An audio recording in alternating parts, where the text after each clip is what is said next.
¿Ustedes me escuchan bien? Sí, profe, se escucha bárbaro. Ok. Bueno, muy bien. Voy a compartir entonces.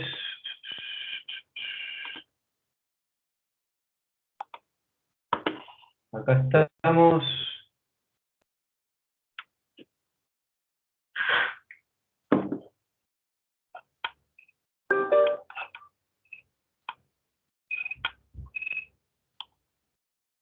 Algunas cosas que estuvimos viendo en el capítulo anterior. ¿Vieron el resumen de las series? Hablamos de los distintos tipos de lenguaje. Hablamos también, evidentemente, de una definición de lenguaje y conceptualizando, hablamos de las dimensiones del lenguaje. Voy a hacer hincapié en algunas cosas que vamos a retomar en esta segunda parte. Hablamos de las dimensiones semántica, sintáctica y pragmática del lenguaje. Hablamos del desarrollo y hablamos del desarrollo evolutivo, ¿sí? Y hablamos de las bases neurofuncionales, tanto en lo que tiene que ver con la lateralidad hemisférica como de las áreas involucradas en la codificación y en la decodificación. Y ahí es donde terminamos y vamos a pasar a partir de ahí a alteraciones del lenguaje. Y algunas reflexiones que me parecen pertinentes o interesantes para que tengan presente en cruces entre lenguaje, psicología y psicoanálisis. Lo que me pareció de todas maneras es, me parece que antes de ir directamente a... ¿Se ve bien, verdad? ¿Están viendo la pantalla compartida? Sí, sí. Sí, profe. Ok.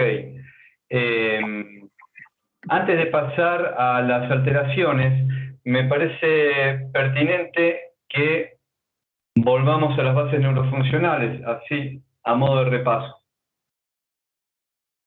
Lo de la lateralidad, estimo que no implica mayor dificultad para la comprensión.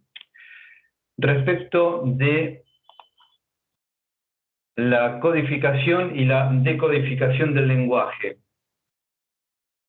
Cuando hablamos de codificación, nos estamos refiriendo a todo lo que tiene que ver con la ideación, la elaboración y la emisión del lenguaje.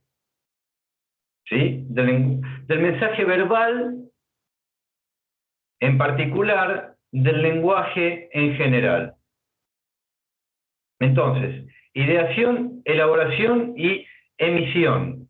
¿Sí? Es decir, con emisión nos referimos a el orden fáctico del acto de habla o del acto de lenguaje en general. Como áreas involucradas en la codificación del lenguaje, tenemos, si estamos hablando de emisión de mensaje verbal, evidentemente el área de Broca,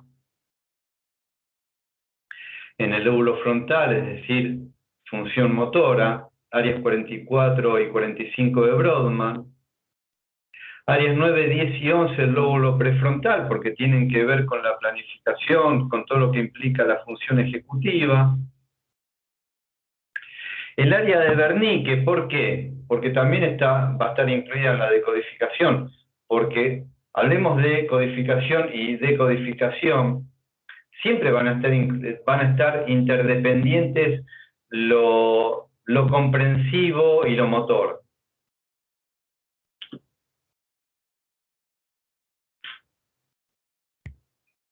La zona órbitofrontal, de las cuales ya las nombramos en parte cuando dijimos recién lóbulo prefrontal, con las aferencias límbicas de vía tálamo. Las vías piramidales también están involucradas porque tiene que ver con todo lo que es la fonoarticulación. y las áreas 45, 46 y 47 que participan en la evocación ideoafectiva de los gestos, que tienen su equivalente ideopráctico en las áreas 24, 32 y 33 de Brodmann. Y por supuesto también como centro motor el área 44, que tiene que ver con la articulación de la palabra.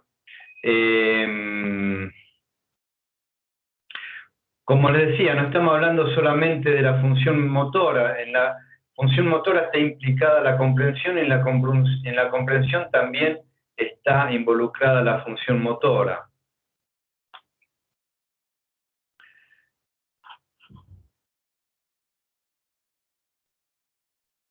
Respecto a lo que tiene que ver específicamente con la ejecución fonoarticulatoria, tenemos que tener presentes, no lo vamos a desarrollar porque ya lo hemos visto, las vías piramidales y las extrapiramidales. Las piramidales en lo que refiere a las funciones voluntarias, motoras, las extrapiramidales que tienen que ver más con lo que tiene que ver con el tono muscular, y las vías cerebelosas en todo lo que es coordinación. Los pares craneales 7, 9, 10, 11 y 12, las vías córtico-vulvares y córtico-espinales que tienen que ver con la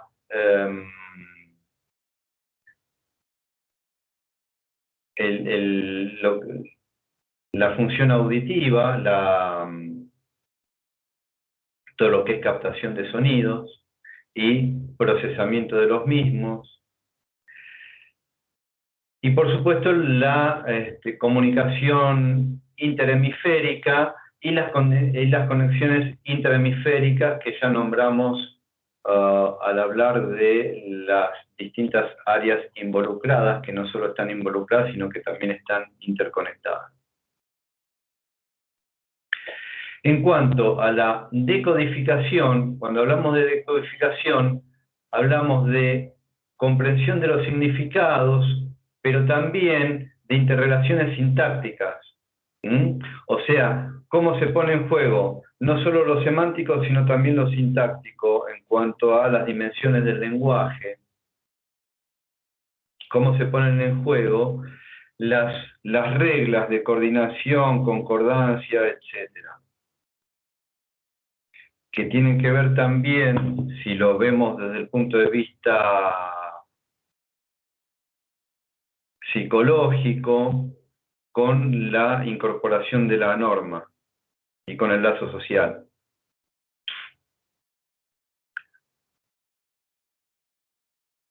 Como estructuras involucradas en la decodificación, vamos a encontrar el órgano de Corti, directamente involucrado con lo que es la captación de sonidos, el núcleo geniculado medial del tálamo y la corteza auditiva primaria, el área de Wernicke, que algunos consideran que es nada más que el área 39 y 40, otros incluyen la 41 y 42, que forman parte del área auditiva primaria, la incluyen en el área de Wernicke. El área 39, que es la receptognósica, que recibe información además de, o sea, es de integración de las áreas 19, 22, 21 y 29. El área 37, que es el área semántica y donde se procesa la recodificación, es decir, cuando hay un loop, codificación, decodificación y recodificación cuando hay una resignificación.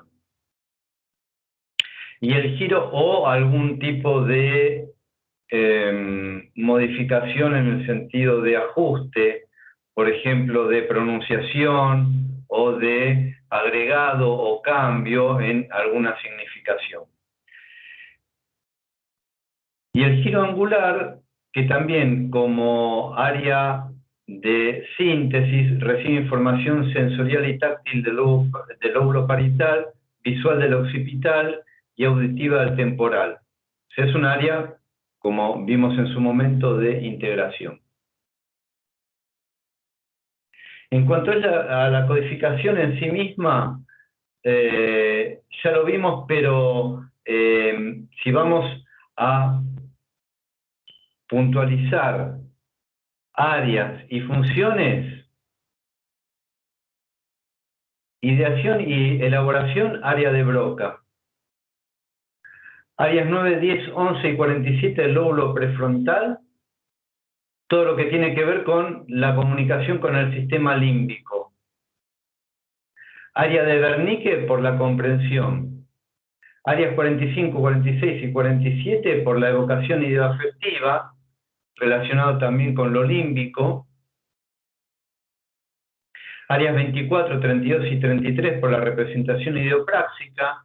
Área 46 por el impulso psicomotriz y área 44 como centro motor. Y, como habíamos visto, la ejecución fonoarticulatoria, los pares craneales, las vías piramidales, extrapiramidales y cerebelosos. Cuando hablábamos de conexiones intrahemisféricas, les comenté la clase pasada y en algún momento cuando hablamos de ejemplos de lo que es un fascículo, cuando hablábamos de sustancia blanca en neuro, el fascículo arcuato que conecta Wernicke con Broca y con el lóbulo prefrontal. Y por eso podemos hablar que están involucradas las áreas de Wernicke, Broca y prefrontal en la codificación, decodificación y recodificación.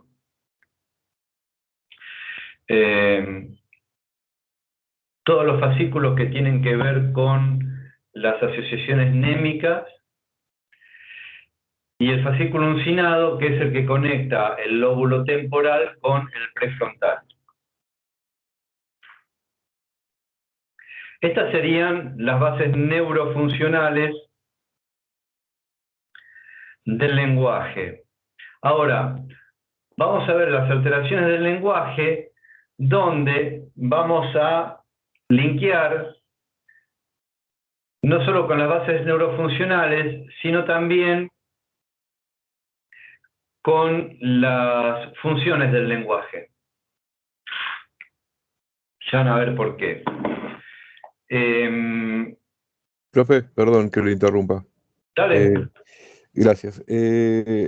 Un tema que había quedado pendiente de la clase pasada era ver el área de captación musical, porque en la diapositiva dice que es el área 29 y en el libro que es el área 20.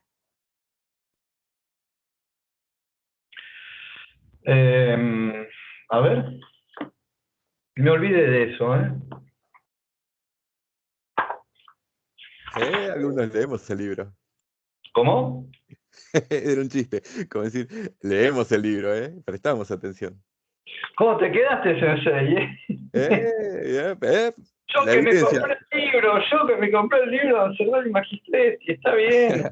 Si no, lo que puedo hacer es mandarlo yo con el número de página y todo. O si no, copio el texto y lo pego en el foro, no sé. Bueno, mándame foto, lo estoy buscando igual, pero...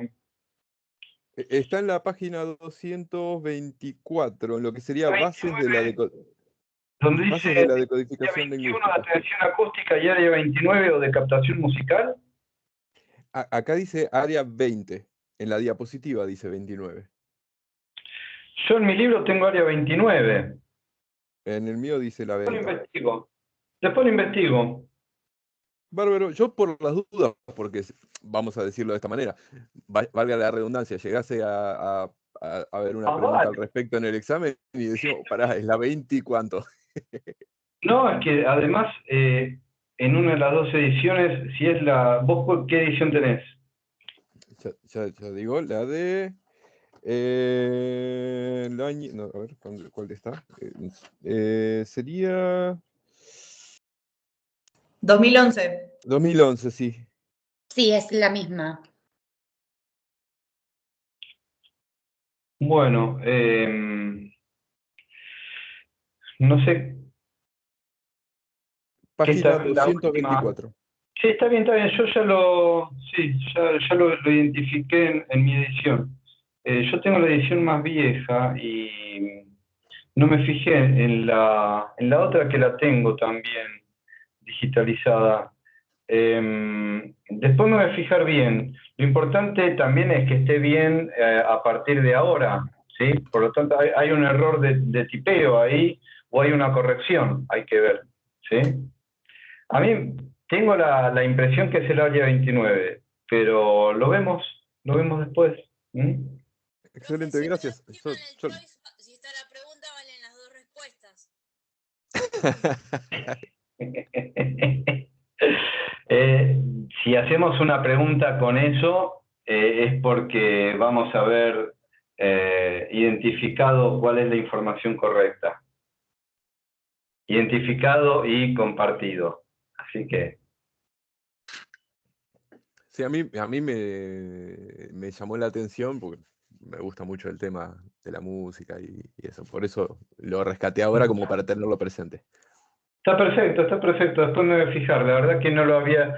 Ahora que recuerdo, lo tenía anotado, pero había anotado nada más que decodificación área 20 y 29 en un papelito y no me acordaba de qué era la información de lo que había anotado. Por eso no lo investigué bien. Bueno, después les comento. Gracias. En el foro o en la próxima clase les comento. Unas cositas que no lo incluí en la presentación, se los voy a decir oralmente. Está bueno, si quieren tomar nota de esto, porque son algunos conceptos, son 3 conceptos que vamos a nombrar y que no están definidos en el libro.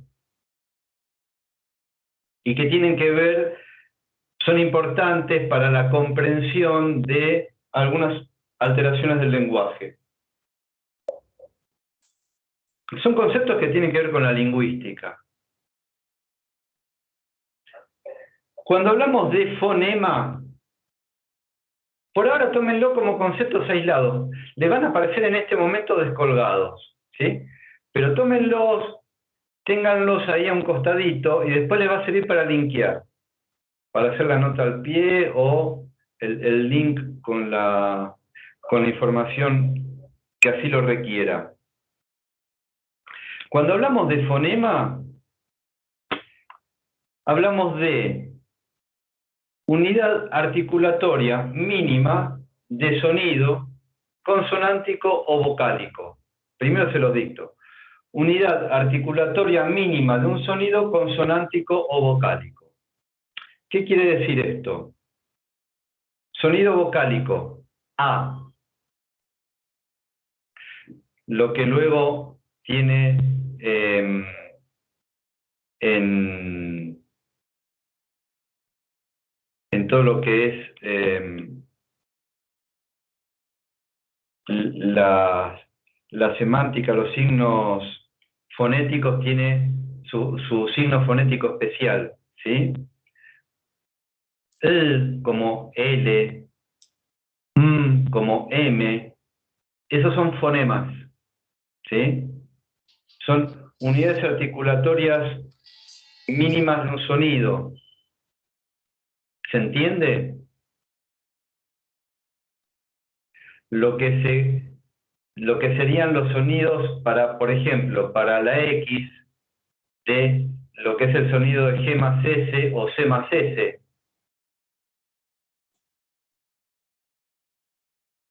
Para la letra X hay 2 fonemas. Para la letra A hay un solo fonema. Para la letra L hay un solo fonema. La unidad articulatoria mínima de sonido, eso es un fonema. ¿Se entiende? Sí, ahora sí. ¿Sí? Ok. Sí. Después tenemos el morfema,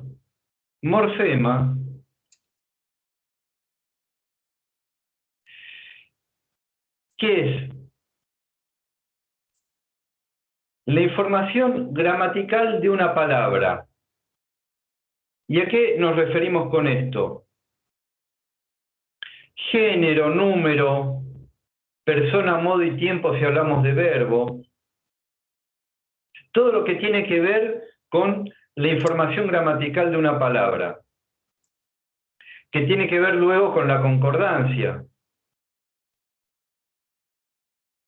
Si estamos hablando del verbo amar, el infinitivo es amar, y tenemos todas las formas de amar, en todas las personas, tiempos y modos. Si estamos hablando de un sustantivo, mesa, mesa tiene un género. Si hablo de mesa, tiene un número singular, en el plural sería mesas. La forma en que tiene el plural, la forma en que se forma, valga la redundancia, el plural de cada palabra, que varía.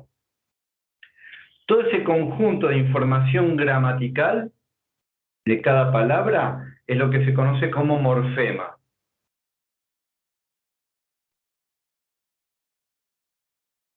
Y tiene que ver con la función sintáctica del lenguaje.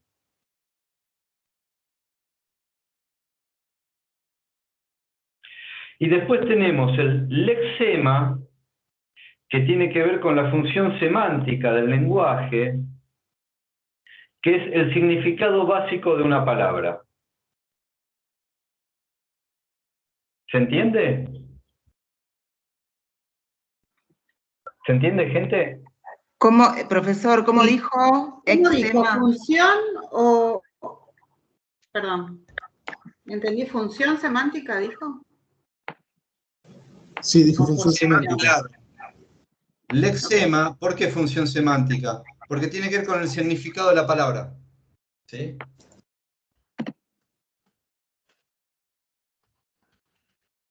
Les estoy diciendo la definición bien básica, y se las estoy relacionando con las funciones del lenguaje. A ver.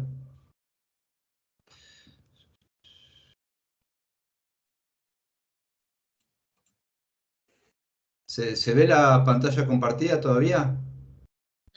No. No, ahora no. No, profe. No, profe. Ahí va de nuevo, ¿eh? ¿Se ve ahora? No, tampoco. No hay noticias todavía. Ya no. Qué raro. Bueno, vamos a vuelta.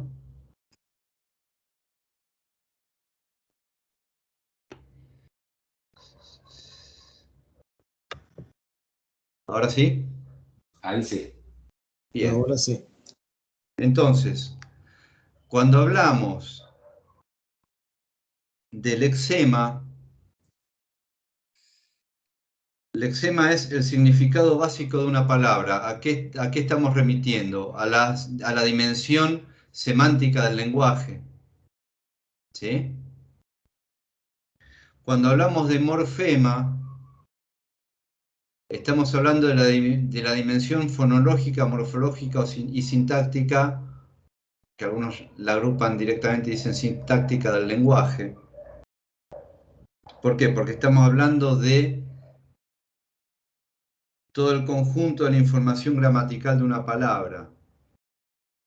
Por lo cual vamos a estar hablando de la concordancia, la coherencia, las reglas de combinación e interrelación entre las palabras.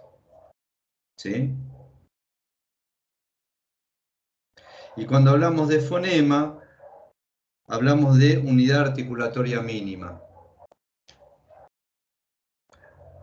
Les relacioné recién morfema y lexema con dos dimensiones del lenguaje. A eso me refería. ¿Se entiende? ¿Se entiende, Sí, gente? profe, perfecto. Sí, profe, se entiende. Igual vamos a volver en algún momento vamos a retomar estos conceptos en algunas alteraciones del lenguaje. Bien, entonces, hecha esta nota al pie, vamos a volver a la presentación. Como alteraciones del lenguaje, las podemos agrupar en alteraciones neuropsicológicas, acá hay un error, ¿no? Y psicopatológicas. Las neuropsicológicas tendrán una base biótica, por lo tanto serán funcionales o lesionales, y las psicopatológicas, como su nombre lo indica, tendrán etiología psíquica. Dentro de las neuropsicológicas vamos a encontrar la fase sensorial, la motora, la total o mixta y las disfasias, que son las funcionales. Y en las psicopatológicas vamos a encontrar alteraciones en el lenguaje oral y en el lenguaje mímico. Tengan en cuenta incluso que no solo por lo que es la posición paradigmática de cierta corriente psicoanalítica y de algunas investigaciones freudianas, por ejemplo, la interpretación de los sueños, el chiste y su relación con el inconsciente, y algunos capítulos de psicopatología de la vida cotidiana, donde teníamos al Freud más, donde el lenguaje era parte de su paradigma en esas investigaciones. Por otra parte, tenemos todo el desarrollo de Lacan. Todo lo que tiene que ver con el lenguaje es importante no solo por ese tipo de investigaciones, sino también porque, como recordarán de neuro, gran parte de la investigación neurobiológica comenzó a partir de la pregunta sobre los trastornos del habla y del lenguaje. Incluso la tesis de Freud, en su época académica, era justamente sobre afasias. Por lo cual el lenguaje siempre estuvo presente, no solo en la investigación neurobiológica, sino también específicamente en la problematización psicológica. Y esto más allá de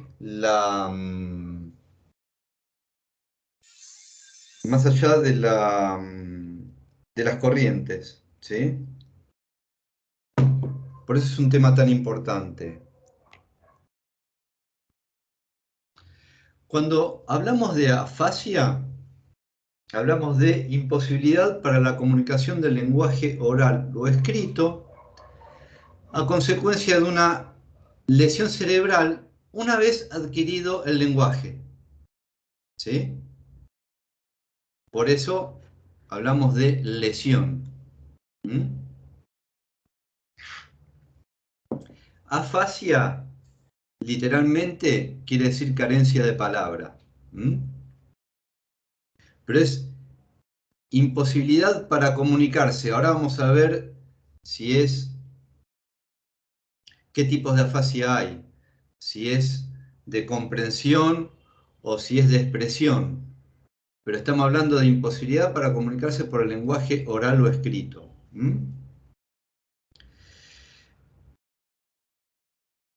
Sí, en este caso, dificultad para la comunicación a través del lenguaje oral escrito se produce durante el desarrollo del lenguaje, estamos hablando de una disfasia. En ambas, la etiología puede verse a patologías vasculares, procesos inflamatorios, traumatismos, coma, tumores, etcétera, etcétera. Y también tenemos afasias transitorias, donde la etiología puede estar debida principalmente a intoxicaciones y a epilepsias. Respecto a la afasia sensorial, que también se conoce como afasia de comprensión o afasia de Wernicke, La lesión se ubica en el hemisferio izquierdo, antes llamado dominante, principalmente en las áreas 22, 42 y 40 de Brodmann. Hay posibilidad de emitir palabras, pero no puede haber coordinación entre las palabras que se están emitiendo. Es decir, produzco un mensaje, pero como no lo comprendo, no está tan involucrado lo motor. Puedo producir, puedo manejar lo fonoarticulatorio, pero como no hay comprensión, no puedo dar sentido a lo que estoy produciendo. Y no puedo comprender lo que estoy oyendo, que es lo que se conoce como sordera verbal. Y se puede leer, porque se adquirió esa habilidad, pero no se puede comprender lo que se está leyendo, que es lo que se conoce como alexia. Y también esto puede llevar a una alteración del lenguaje interior, que después lo vamos a ver bien cuando veamos pensamiento en la próxima clase, donde la alteración del lenguaje empieza a influir sobre el curso del pensamiento, originando déficit intelectual. ¿Por qué? Justamente por esa imposibilidad de comprensión. Por lo tanto, eso también va a influir no solo en la comunicación con otros, sino también en lo que tiene que ver más con lo introspectivo, con el lenguaje interior, con el discurso interno. ¿Cómo se manifiesta la afasia sensorial? Con omisiones de palabras o fonemas, con neologismos, justamente porque hay fallas en la comprensión. Verborragia, no solo por la falla en la comprensión, sino también porque se busca mantener el vínculo comunicativo con el otro, por lo cual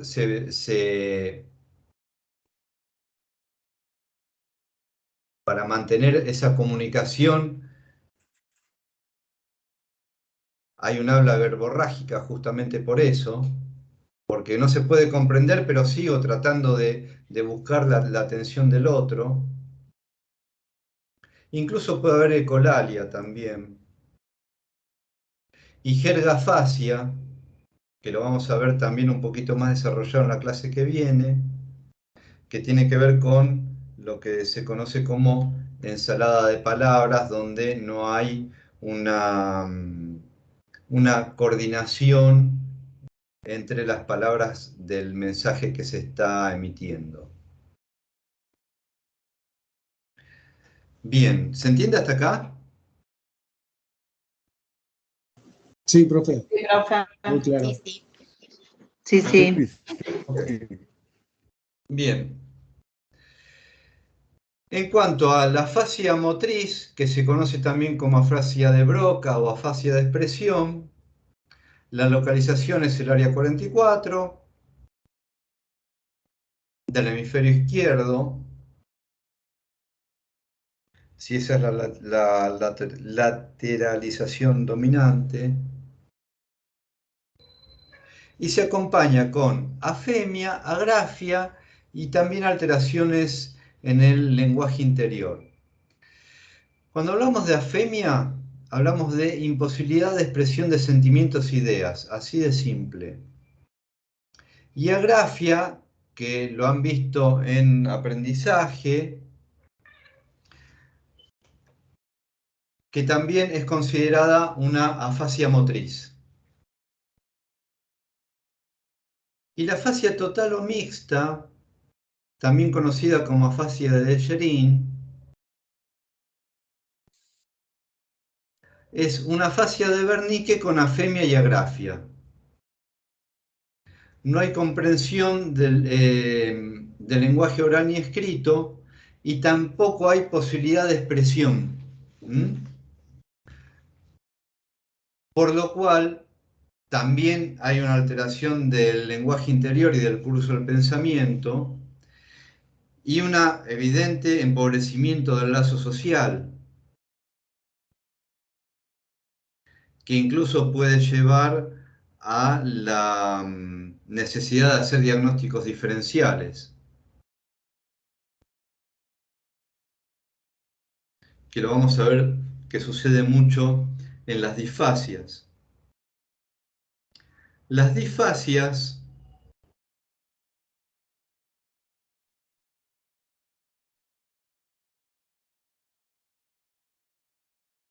se relacionan con alteraciones durante la adquisición del lenguaje, durante las etapas de aprendizaje, por eso son disfasias.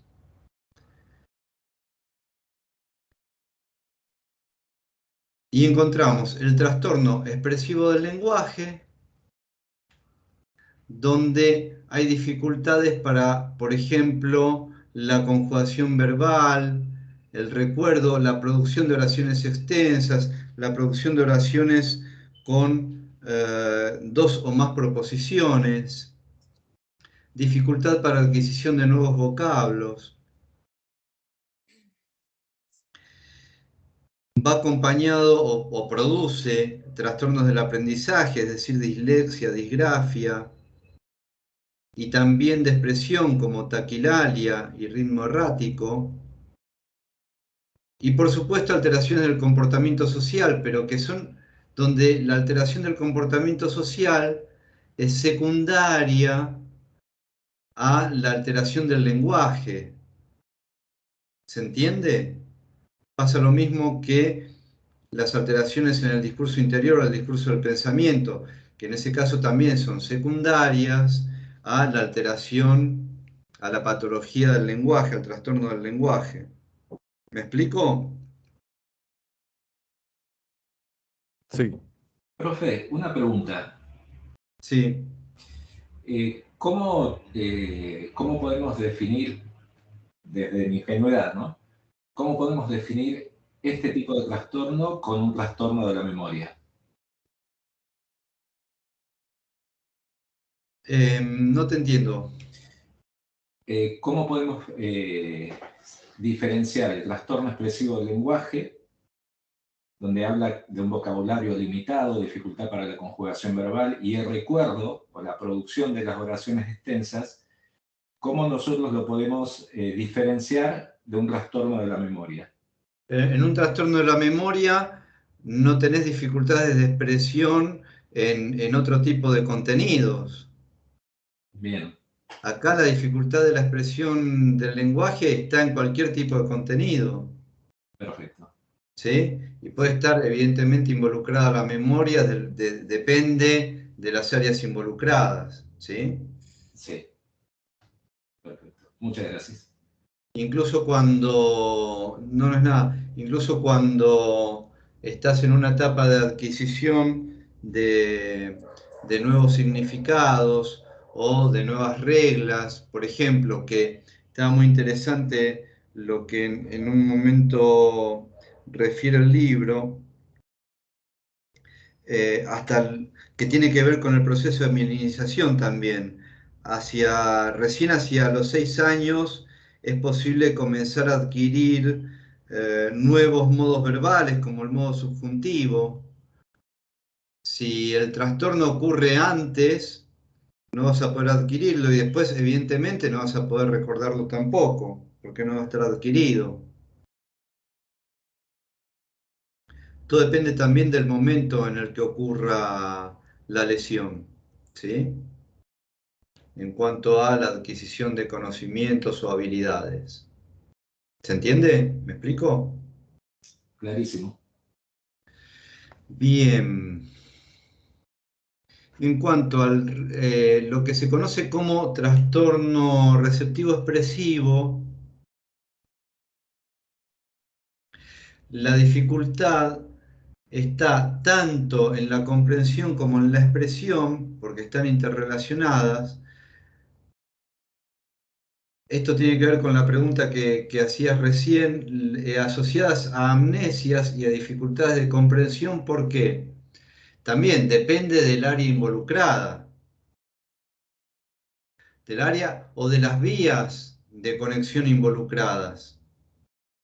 Porque si tengo el fascículo, si tengo involucrado el fascículo que me conecta con hipocampo,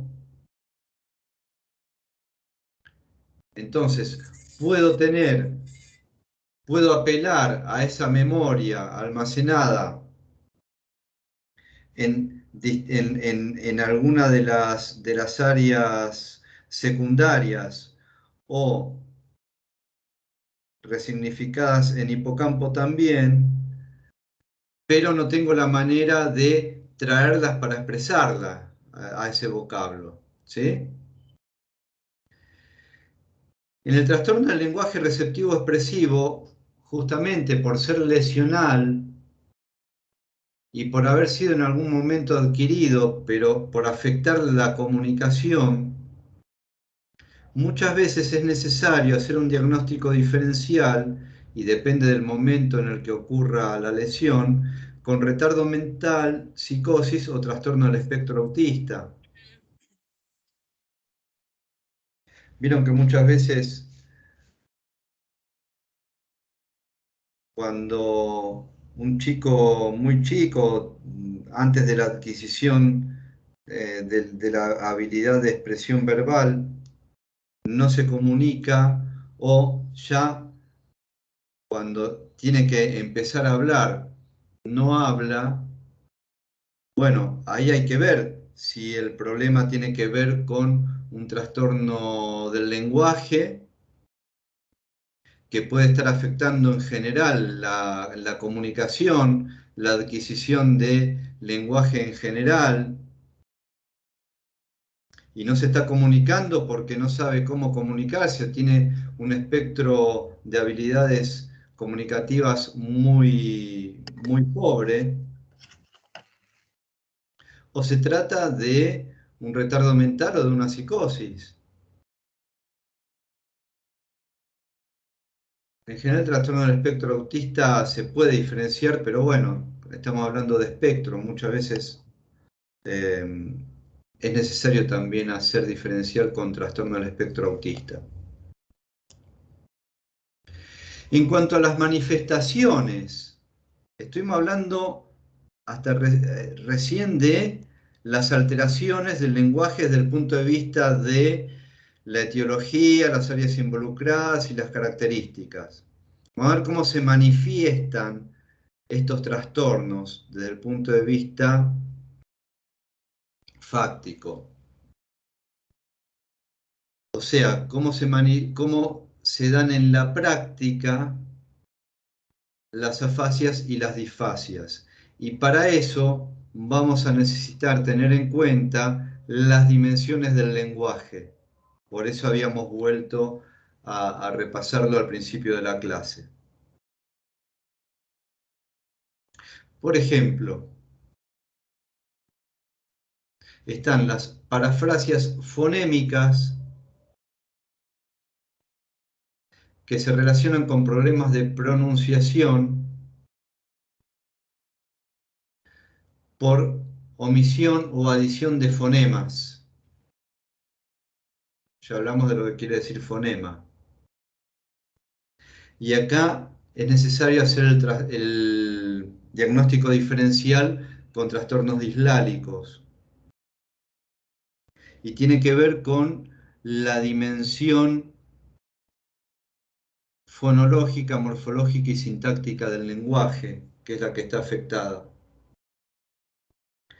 Las parafrasias verbales que refieren a la sustitución de una palabra por otra, que puede ser morfológica, donde la sustitución es por una palabra parecida en la forma, que implicaría la dimensión fonológica o sintáctica en general.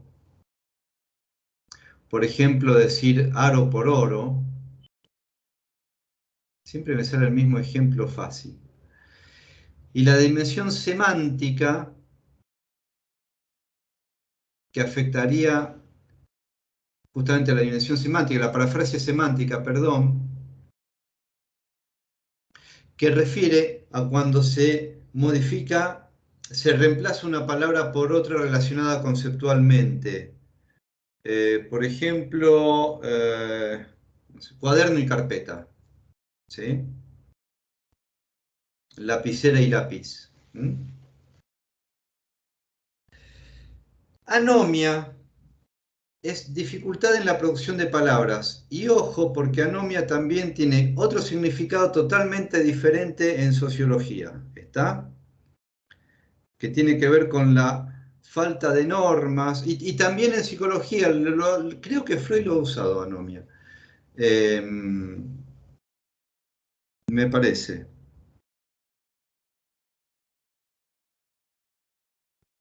No recuerdo ahora.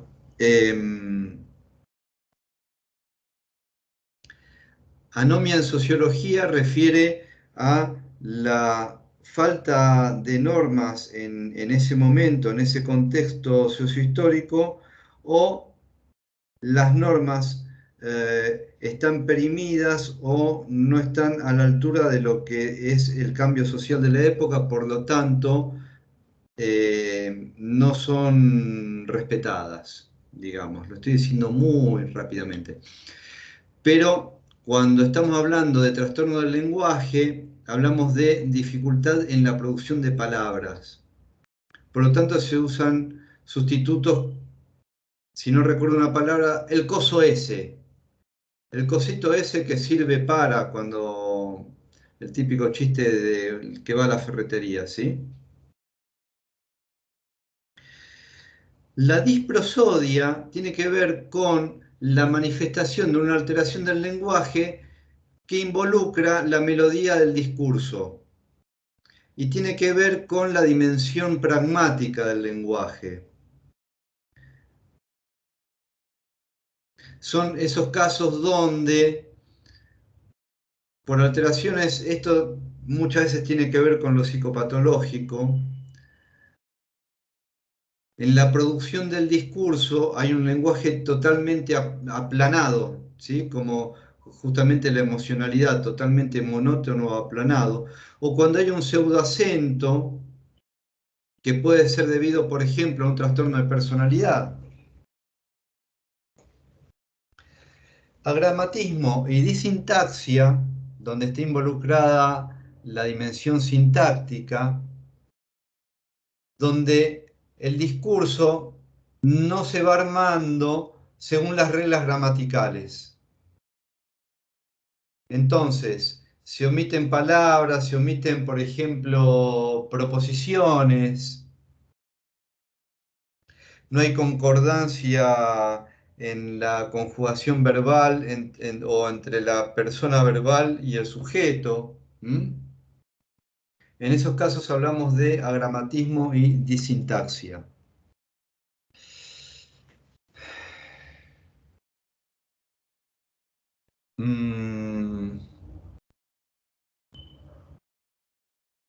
Hay algunos trastornos del lenguaje que dentro del DSM, no sé en el DSM-5, pero por lo menos hasta el DSM-4, son considerados trastornos del aprendizaje, pero también son alteraciones del lenguaje.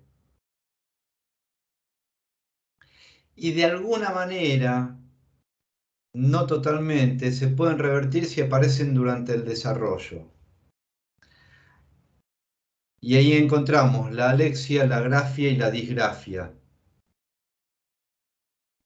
La alexia, esto lo han visto en trastornos del aprendizaje, puede ser motora u óptica.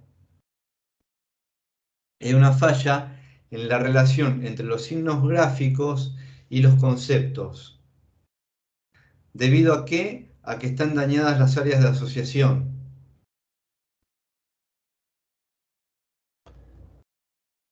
Por eso podemos hablar de alexia motora o de alexia óptica. La agrafia es la imposibilidad de expresar ideas de manera escrita porque hay una falla en el nivel nosopráxico, es decir, no se puede escribir, lo que incluso se puede llegar a conocer su significado. Y la disgrafia se relaciona más con irregularidades en la ejecución, pero se puede realizar la ejecución, ¿sí? Hoy casi todos tenemos disgrafia porque estamos más acostumbrados a escribir en dispositivos tecnológicos. Totalmente. Ujú. Yo si tengo que escribir a mano, después parece que estuviera escribiendo en arameo cuando lo intento leer. Sí, totalmente, sí, sí. Sí, es así. Pero saben que, paréntesis cognitivo-conductual, y yo lo he puesto en práctica. No participo de ese paradigma, pero tomo lo que a mí me parece que me sirve. Muchas veces cuando se apela a la introspección, tanto en ustedes mismos como en la clínica, es importante la escritura a mano. Lo que se hace con el cuerpo tiene otra significación. Por ejemplo, cuando ustedes planifican, supongamos que planifican el año, está bueno, por ejemplo, pensar cuáles son sus objetivos en general, escribir sobre esos objetivos en general y después planificar y hacer todo eso a mano. Y si quieren después lo pasan a un dispositivo, en un calendar, no importa, pero primero a mano.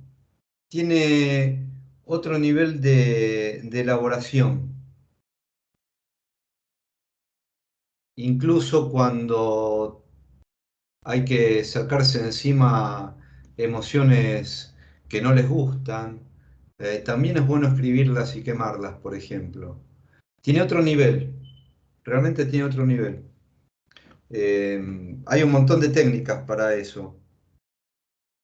Profe, ¿qué será? Porque se elimina la intervención del software y uno es el trazado directamente a nivel motriz. O sea, No, uno está justamente porque pensando. están trabajando mucho los dos. "Ah,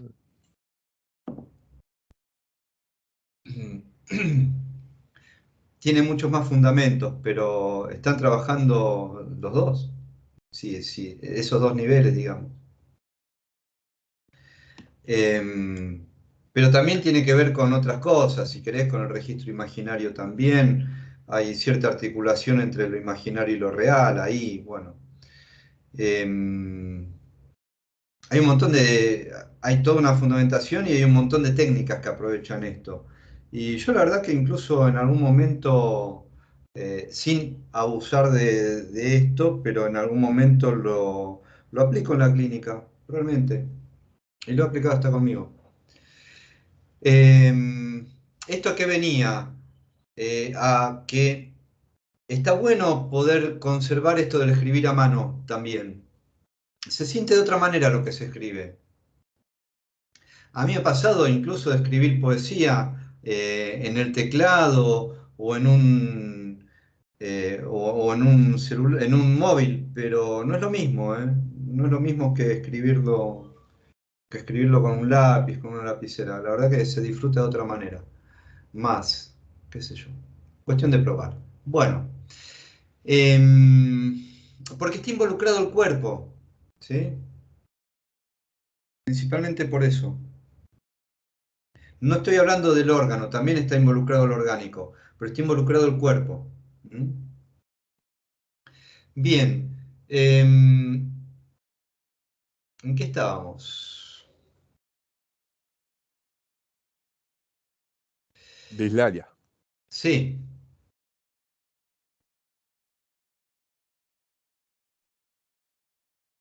Cuando se producen estas alteraciones en el habla, es muy importante la participación de la familia. A veces incluso en lo que es, si la etiología tiene que ver con lo psíquico, en lo que es la etiología, puede estar involucrada la dinámica familiar en esa etiología.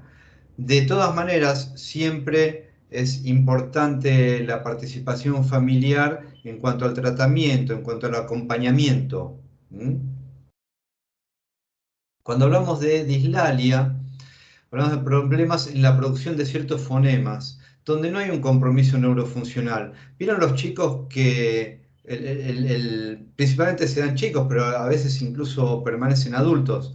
Cuando en vez de la R, ¿sí? se pronuncia como G la R, ¿sí? El fonema R, ¿sí? Sí, sí.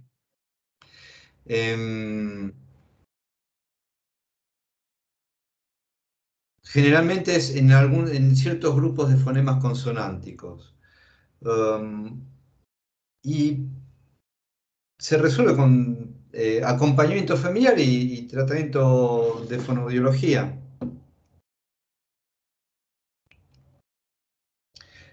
Y también de alguna manera acompañamiento institucional. Muchas escuelas lo tienen de una manera mucho más incorporada. Incluso para evitar burlas y aislamientos, ¿no? Problemas en la vinculación. Cuando hablamos de disritmia, y acá sí está mucho más involucrada la matriz familiar, nos referimos a alteración en la fluidez del lenguaje, por lo que está involucrado también la estructuración temporal. Hablamos del tartamudeo y del farfulleo. El farfulleo es el habla extremadamente rápida. Es una taquilalia rápida, para que se den una idea. En general, está asociada a déficits atencionales y a déficit en el control de los impulsos, en general. Y en cuanto al tartamudeo, recuerden que puede darse de dos maneras. De la manera clónica, que es la repetición de una sílaba, y de la manera tónica, que es lo que se conoce como espasmo fonoarticulador. Es esa expresión donde se está por decir la palabra, pero se contiene hasta que el fonema o el grupo de fonemas se contiene hasta que es expresado, pero de una manera más explosiva. ¿Me explico? ¿Se entiende esto? Claro, tiene una disrupción en la fluidez Sí, sí. misma. Sí, se entiende. Sí, claro. En ambas, sí. En el farfulleo también. Bien.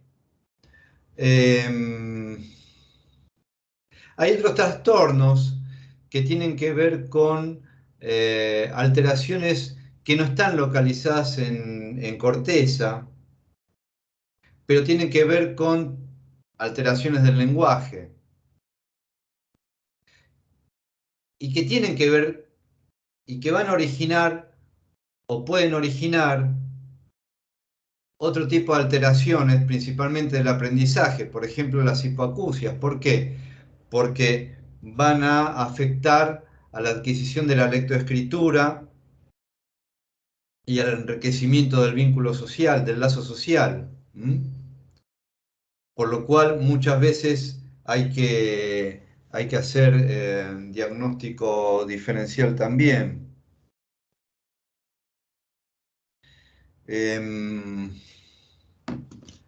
La afonía y la disfonía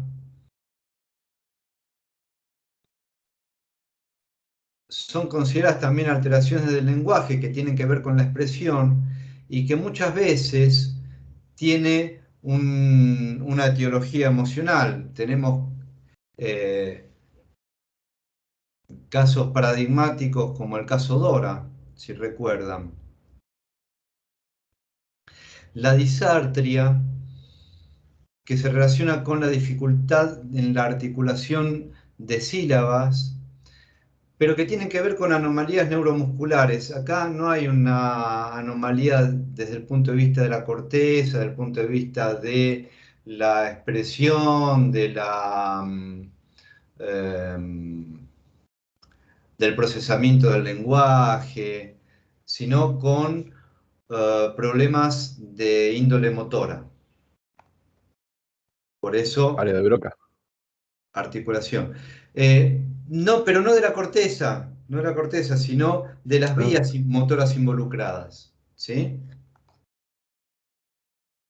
En la fonoarticulación. Bien, ahora vamos a los trastornos de etiología psicológica. Alteraciones, no trastornos, alteraciones. Es decir, cómo se manifiestan algunos trastornos del lenguaje. Es decir, acá lo que estamos abordando es la manifestación clínica, ¿sí? Taquilalia refiere a la emisión acelerada y explosiva de la palabra, pero que no tiene que ver con el tartamudeo. Tartamudeo va más con lo silábico.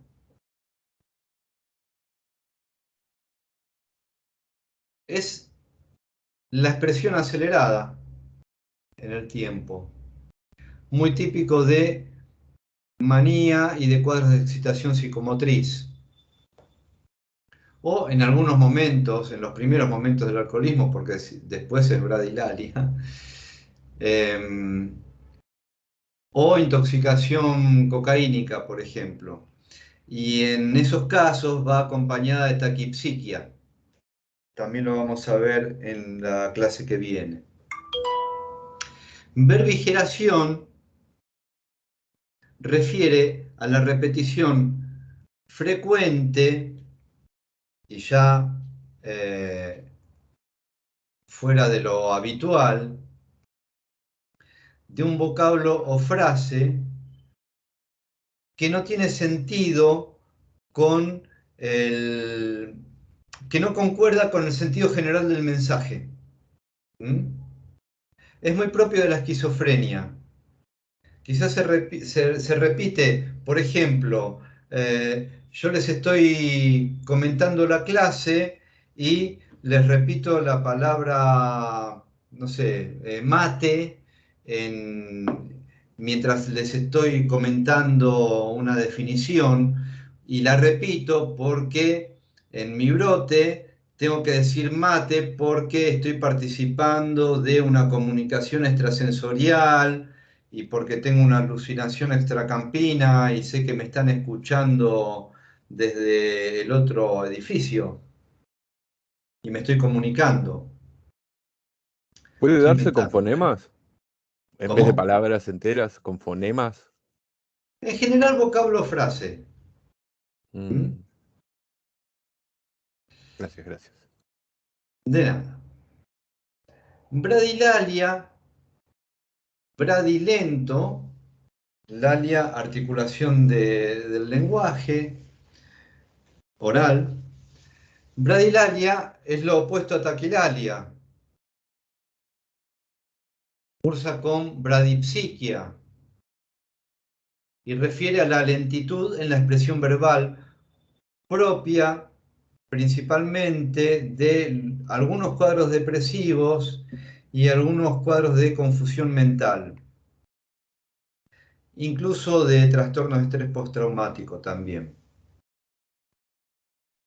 Ecolalia, que se da mucho en síndromes confusionales, demencias, cuadros de debilidad mental y algunos cuadros psicóticos, principalmente esquizofrénicos. refiere a la repetición de una palabra o de la última frase o sílaba pronunciada por el interlocutor, por la persona con la que estoy hablando. ¿Y por qué se hace la ecolalia? Es otra manera de mantener el contacto, mantener el vínculo comunicativo. Yo no estoy entendiendo mucho lo que están diciendo o incluso lo que yo estoy diciendo, pero repito para dar cuenta que estoy entendiendo. ¿Mm? A veces pasa incluso con una cuestión anticipatoria también en personas muy ansiosas. ¿Vieron las que te completan la última palabra o las últimas palabras? Les ha pasado, ¿no? ¿Cómo de nuevo? Perdón. ¿Viste cuando estoy comentando algo y antes de que esté terminando la oración se completa la palabra o se completa una parte de la palabra o la palabra? Porque a partir de las reglas gramaticales y del contexto uno puede ir anticipando lo que está diciendo el otro. Yo soy re así, es tremendo. Bueno. Me gana la ansiedad, le completo la palabra a la otra persona, es como dale. Terminalo. Me imagino cuando yo hablo despacito para explicarme bien en la clase, debe ser terrible. Y bueno, pero uno se acostumbra, profe. Gracias. Y después tenemos la estereotipa verbal. Perdón, le quería hacer una pregunta, profe. Sí.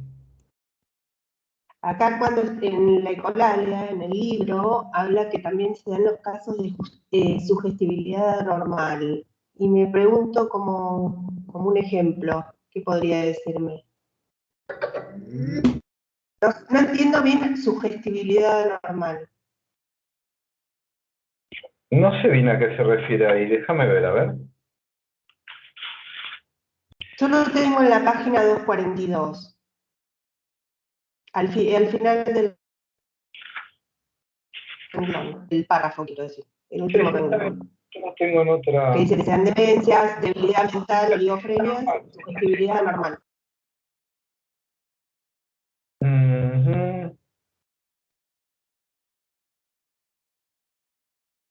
¿Querrá decir como que estoy sugestionado con lo que el otro está diciendo y tipo repito eso? No sé. No me queda muy claro. La verdad que no, te digo sinceramente, no sé. No sé a qué refiere. Ok, no hay problema. No, la verdad que no sé a qué refiere. No.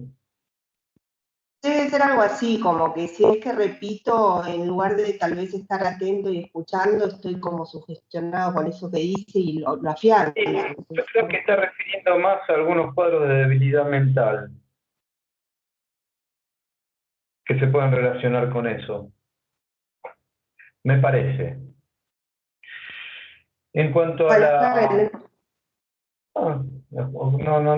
No es ultra importante. En cuanto a la estereotipa verbal, es la repetición de palabras o frases que también se dan en pacientes con esquizofrenia principalmente.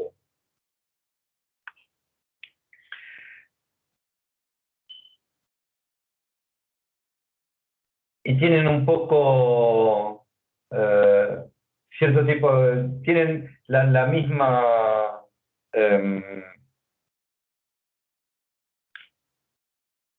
las mismas características de la berbigeración. ¿Cómo estamos con esto? ¿Qué me pasa? Que no podemos seguir. A ver.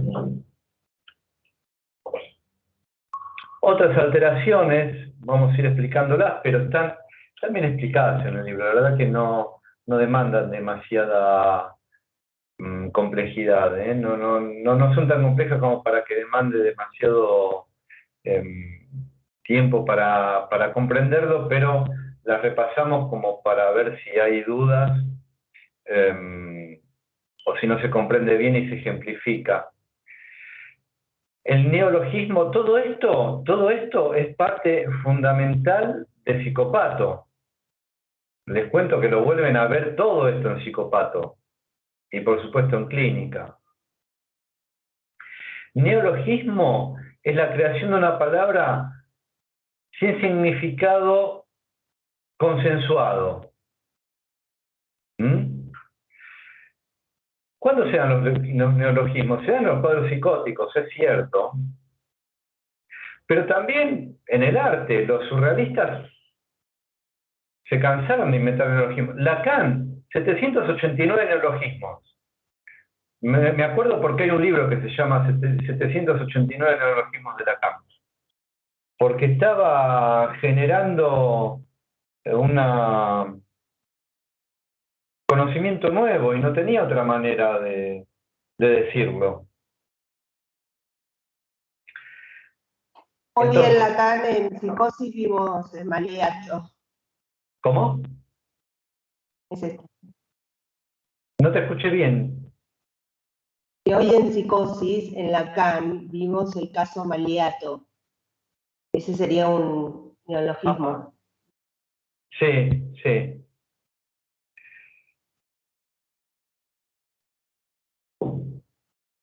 Paralogias, principalmente en trastornos paranoicos, es una respuesta discordante. Muchas veces se confunde con para-respuesta. ¿Vieron cuando la forma un poco humorística de decirlo? Cuando les preguntan algo y ustedes contestan otra cosa porque no saben qué responder. Por ejemplo, cuando tienen que dar una excusa y mientras tanto la van pensando, o en un examen oral, que esa parte no la estudiaron bien o te están tratando de que venga de abrir ese archivo y mientras tanto van diciendo otra cosa. O sea, no responden a lo específico que requiere la pregunta. En ese caso está hecho de una manera consciente. Cuando la respuesta es discordante porque está relacionado con alguna interpretación paranoide o algún trastorno que afecta a lo cognitivo, se trata de una paralogia. La estereotipa verbal es prácticamente lo mismo que la verbigeración. Hablamos de la jergafasia, ¿sí? En algún momento hoy, la ensalada de palabras.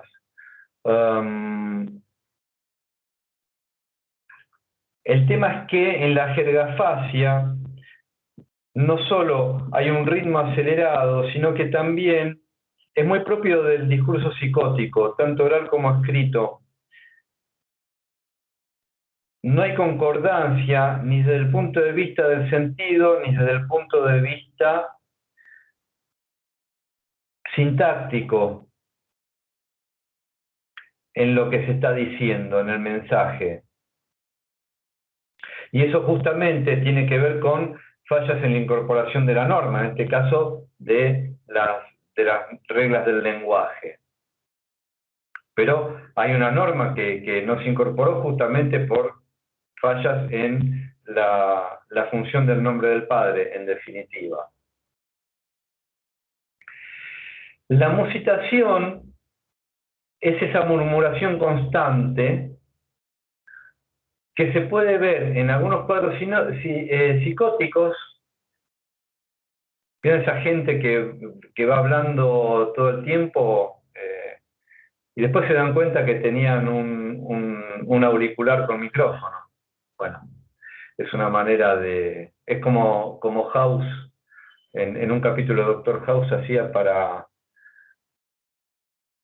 disimular su murmuración. También se puede dar en la demencia senil y en la demencia presenil. Y la coprolalia, propia del síndrome de Tourette y de cuadros obsesivos graves, de neurosis obsesiva grave, que es el lenguaje grosero frecuente, principalmente contextos donde queda mucho más resaltado ese lenguaje grosero, por ejemplo, en alguna ceremonia, ¿sí? O en un contexto muy íntimo. No es lo mismo, y esto tiene que ver con la dimensión pragmática, no es lo mismo una puteada en una cancha de fútbol que mientras estoy participando de una ceremonia de casamiento, por ejemplo. ¿Sí? Bien. Algunas otras alteraciones. El mutismo se da en distintos cuadros y por distintas razones, con distinta etiología y diferente, por lo tanto, significación en cuanto a la evaluación diagnóstica. ¿Cuándo se da? Cuando el paciente no articula ninguna palabra, pero no están comprometidos los centros del lenguaje ni la expresión.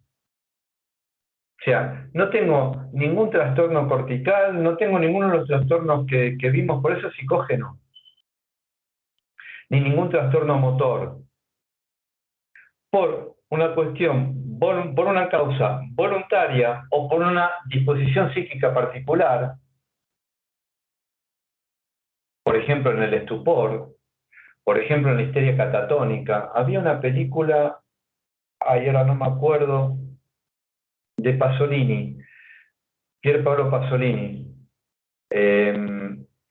donde, no me acuerdo el nombre ahora, donde uno de los personajes tenía una histeria catatónica y dejaba de hablar. Cuadros de melancolía. Ahí hablamos de disposición psíquica particular, donde la persona que está padeciendo ese cuadro no puede articular palabra, pero no por una cuestión voluntaria, sino porque está pasando por un cuadro de estupor. Pero, por ejemplo, en el negacionismo, aún porque se deba, por ejemplo, a un cuadro paranoico, el negacionismo puede expresarse con una negación a hablar, a comer, al aseo,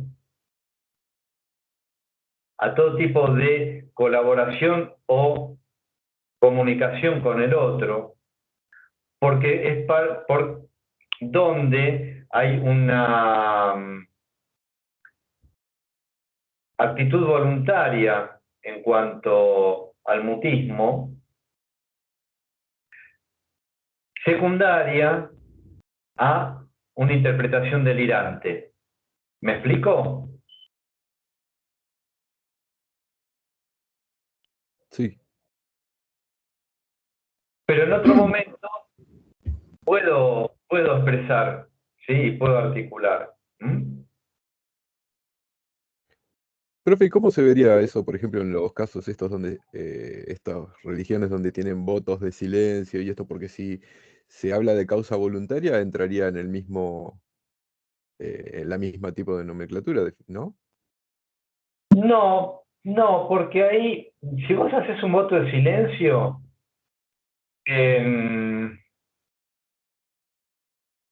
no hay una interpretación delirante, no hay por lo menos si el voto de silencio no tiene que ver con una interpretación delirante, no estoy diciendo que no pueda haberlo, pero vos en pleno uso de tus capacidades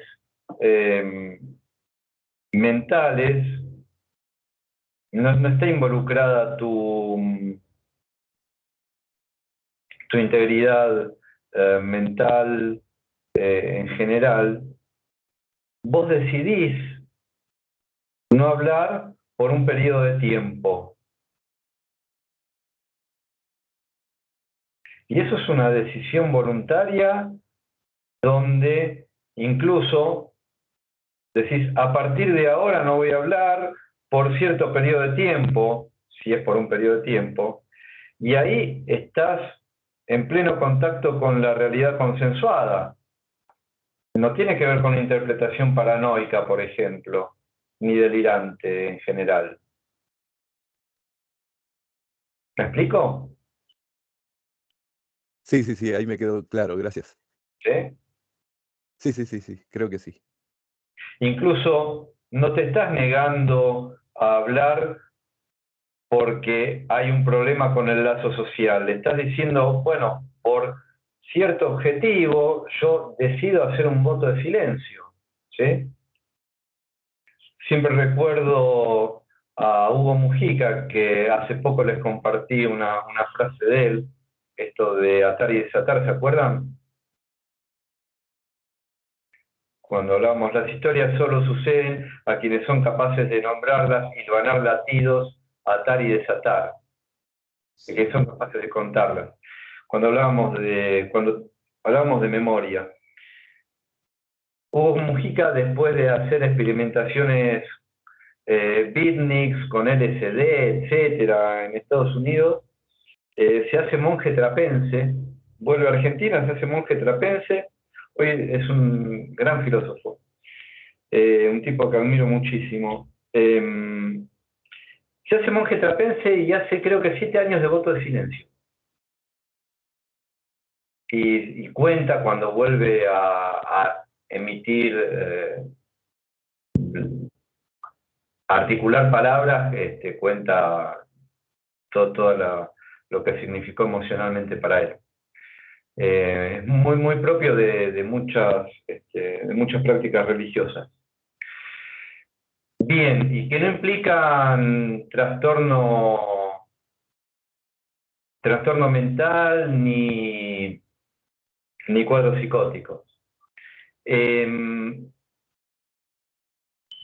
Y tenemos la palilalia, que es la repetición espontánea e involuntaria de una misma frase. En general está asociada a la debilidad mental y en general tiene que ver con esta necesidad de mantener el vínculo comunicativo. ¿Qué más? Bueno, a ver, yo pensé que íbamos a terminar antes con esto, pero como estuvimos hablando antes de otros temas extemporáneos, externos a este tema, no pensé que íbamos a llegar a esta hora terminando. Falta poquito, pero si les parece, hacemos un recreo, que es más o menos la hora de nuestro recreo. Sí, buenísimo. Y volvemos en 10 minutos, 20:45, ¿volvemos? Ok, profe, buenísimo. Perfecto. Esto era- Perfecto.